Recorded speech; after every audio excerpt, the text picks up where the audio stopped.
Nitong Huwebes, matapang na humarap sa Senado ang 5 pang whistleblowers sa pork barrel scam.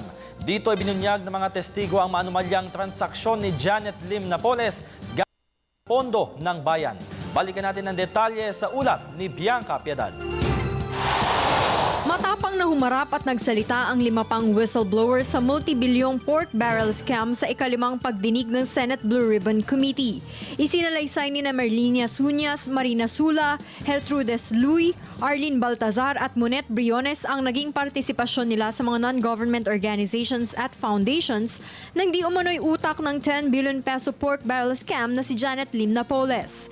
Taong 1997 ang simulang magtrabaho para kay Napoles sina Suñas at Sula. Si Suñas ay dating civilian employee ng Philippine Navy kung saan niya nakilala si Napoles bago siya napasok sa transaksyon ng korporasyon nito sa iba't ibang ahensya ng gobyerno. Kataon po na during that time, si Mrs. Napoles po ay nag-transact po ng business doon sa agency na po yon, which is the Naval Construction Brigade. Yun po ang engineering unit ng Philippine Navy.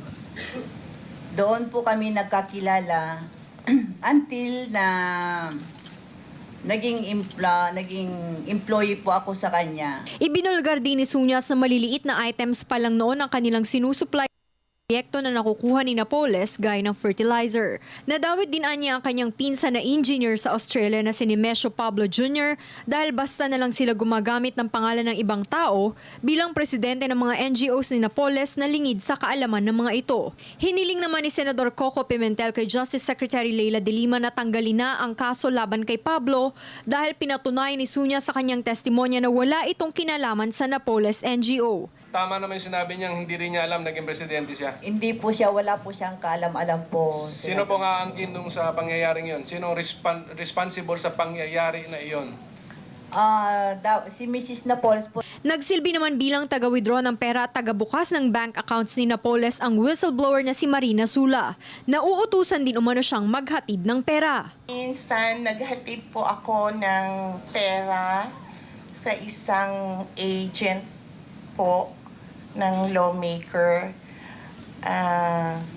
Nakabag po kasi yung pera. Alam ko pong pera yung kasi sabi po ni Miss Janet Napoles, baby, hatid mo yan, mag-ingat ka, pera yaan. Hinimok naman muli ni Senate Blue Ribbon Committee Chair Teofisto Gingono III na magbago na ng isip President Franklin Drilon at pirmahan na ang subpoena para kay Napoles. I issued a letter addressed to the Senate President urgently asking him to reconsider his position on the subpoena.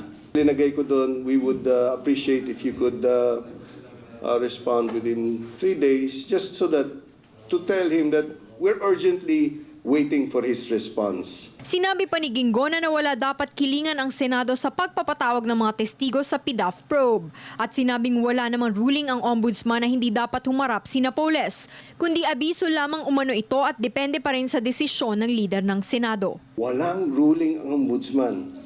Ang binigay ng ombudsman, payo, advice. And the advice is not to the Senate, it is to Senate President Drilon.